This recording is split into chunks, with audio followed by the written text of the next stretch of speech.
एक गांव में रघु अपनी पत्नी रीतु के साथ रहा करता था। वह दूसरों के खेतों में काम कर कर अपना गुजारा किया करता था। उनकी आर्थिक स्थिति इतनी अच्छी नहीं थी कि वो अच्छा खाना खा सकें। वो रोज काम करता और रोज के पैसों से ही वो अपने घर में कुछ राशन ला पाता था। कई बार तो उनके घरों में फाका हो जाया करता था। एक दिन रघु से रीतु बोलती है। सुनिए जी, पूरे गांव में सिर्फ हमारा ही घर ऐसा है जिसमें सिर्फ 15 दिन चूल्हा जलता है और 15 दिन हमें फाका रहना पड़ता है। ऐसा कब तक चलेगा? हमारी आर्थिक स्थिति कब तक ऐसी रहेगी? मैं आपसे और औरतों की तरह सोना चांदी नहीं मांग रही हूँ, सिर्फ मैं कुछ वक्त की रोटी मांग रही हूँ। कम से कम वो तो हमें ठीक से मिल ही जाए।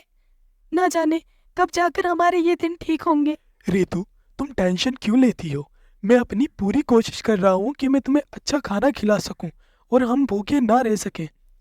लेकिन जब मुझसे हो ही नहीं पा रहा, इतनी मेहनत करता हूँ फिर भी लोग बहुत थोड़े ही पैसे दे पाते हैं। हाँ, यही तो, ये लोग बहुत कम पैसे देते हैं।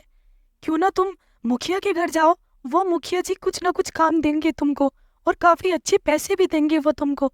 तुम्हारी मेहनत देखकर वो कुछ ना कुछ तो सही से दे दिया ही करेंगे। ऐसे तो हम बहुत ज्यादा गरीब होते चले जा रहे हैं। हाँ भाग्यवान, तुम ठीक कह रही हो। मैं अभी मुखिया जी के घर जाता हूँ और वहां से कुछ काम लेके आता हूँ। वो ठीक सा काम दे देंगे और पैसे भी सही दिया करेंगे। ये सोचकर रघु मुखिया जी के घर की तरफ चल पड़ता है और मुखिया जी के घर पहुंचकर वो मुखिया जी से बोलता है। मुखिया जी, आपके पास कोई काम मिलेगा? मैं वैसे काम करता हूँ तो लोग बहुत कम पैसे देते हैं। ऐसा तो हमारा गुजारा नहीं हो पा रहा है। अगर आप कुछ काम दे दें सही सा, जिससे मुझे थोड़ी अच्छी आमदनी हो सके, तो आपकी बहुत मेहरबानी होगी। बिल्कुल रघु, तुम मेरे पास पहले से क्यों नहीं आए? मेरे पास बहुत सारा काम है तुम्हारे लिए और तुम्हारी मेहनत को देखकर मैं बहुत खुश होता हूँ। मैंने तुम्हारी मेहनत देखी है, तुम किस लगन से काम करते हो और मुझे ऐसा ही आदमी तो चाहिए। आज से तुम मेरे पास ही काम करोगे और तुम्हें सैलरी भी काफ़ी अच्छी दूंगा मैं। शुक्रिया मुखिया जी, आज से मैं तुम्हारे ही पास काम करूंगा। और उस दिन से रघु मुखिया जी के घर काम करने लगता है, जिससे उसे काफ़ी अच्छे पैसे भी मिलने लगते हैं और उनका फाका रहना ख़त्म हो जाता है। वो अब कभी भूखे नहीं रहते थे और काफ़ी अच्छी तरीके से वो अपना काम को निभा रहा था। तभी एक दिन रघु को बहुत तेज़ भूख लगती है। वो सोचता है कि आज ढाबे पे कुछ खा लूं। फिर वो ढाबे की तरफ चला जाता है और ढाबे पे पहुंचकर बोलता है, सुनो, तुम मेरे लिए दाल मखनी और घी लगी हुई रोटी ले आओ। ठीक है, मैं अभी लाता हूँ। ये लीजिए आपका ऑर्डर। अरे वाह, खुशबू तो बहुत अच्छी आ रही है और भूख भी बहुत तेज लगी है। जल्दी जल्दी सब खा लेता हूँ। रघु को बहुत तेज भूख लगी थी और वह जल्दी जल्दी सारी प्लेट का खाना खा जाता है। लेकिन जब वो उससे पैसे पूछता है, कितने पैसे हो गए भैया? 700 रुपये हो गए। आपकी दाल मखनी और घी लगी हुई रोटी क्या? क्या? 700 रुपये? अरे दाल और रोटी में कितना खर्चा आता है और ढाबे पर तो 100 रुपये की प्लेट मिल रही है। मैंने तो सोचा था यहाँ पे भी इतनी की ही मिलेगी। तुम तो 700 रुपये बता रहे हो। इतने पैसे क्यों फालतू ले रहे हो भाई तुम? अरे तुम्हें पता नहीं है, ये करण भैया का होटल है। यहाँ पर बड़े बड़े मंत्री आते हैं खाने के लिए खाना। और जब तुम्हारे पास पैसे ही नहीं थे तो तुम इधर को आए क्यों? किसी और ढाबे पे नहीं जाया गया था तुमसे? अरे भाई, मुझे क्या पता था तुम इतने महंगा खाना देते हो। हर जगह 100 रुपये की प्लेट मिल रही है। मैं सोचा ये ढाबा करीब में है, यहीं पर खाना खा लेता हूँ। बहुत तेज भूख भी लगी थी। अब हमें क्या पता कि तुम इतना महंगा खाना बेचते हो। चल चल, अब तो पता चल गया ना। अब जल्दी से 700 रुपये निकाल दे, नहीं तो मैं करण भैया को बुला लूंगा। भैया, मेरे पास पैसे नहीं है इतने। इतने तो मैं 3-4 दिन में भी नहीं कमा पाता जितने तुम एक प्लेट के मांग रहे हो। अरे जब थे ही नहीं तो आया क्यों था? अभी रुक, अभी मैं अपने करण भैया को बुलाता हूँ। करण भैया, करण भैया, क्या हुआ? क्यों चिल्ला रहे हो? भैया, इस आदमी ने दाल मखनी और घी लगी हुई रोटी खाई है, लेकिन अब जब मैं इससे पैसों को बोल रहा हूँ तो ये बोलता है पैसे नहीं है मेरे पास। अच्छा जी, जब पैसे नहीं थे तो आया क्यों था यहाँ पर? ये करण का होटल है, करण का। यहाँ पर खाना इतना ही महंगा मिलता है।